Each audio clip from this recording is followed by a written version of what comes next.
So now the Regents exam pretty much always has one of these things.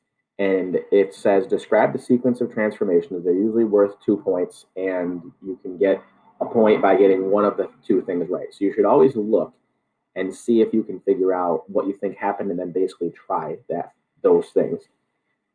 Sequence usually means more than one thing, but we've learned recently with the Regents exam the last couple of years that if you can do it in one, then that's fine.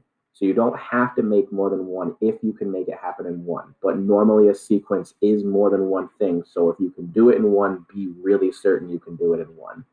So it looks to me like this thing reflected over the x-axis. So I'm going to reflect it over the x-axis and see where the points end up.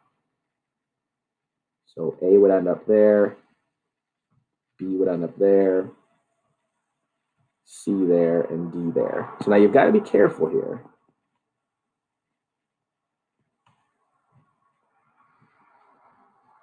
Because if you look at this, A is on the wrong side. A prime is here, and it needs to end up over here. So if I want to make that happen, I should reflect those things, and I should be right now what I'm doing. So I reflect it.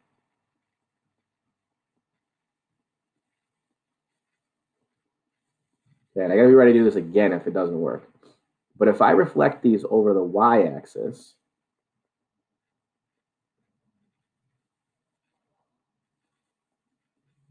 that's going to flip them. So that's going to bring A prime over here, B prime over here, C prime over here, and D prime over there.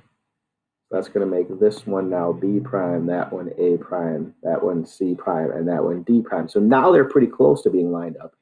They just need to move down too.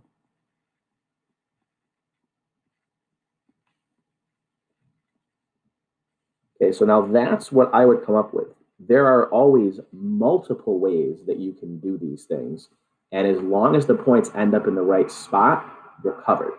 So as an example with this one, if you rotated it 180 degrees and then moved it down 2, that would also work. So you could rotate 180 degrees. I'm going to put counterclockwise on there even though I don't need to. And then translate down 2. So you could do that also. Whoops.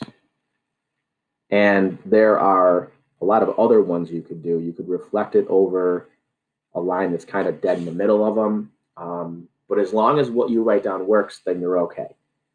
So the best piece of advice is actually do what you write down that you think the answer is to see if it actually lines up, because otherwise you're just hoping.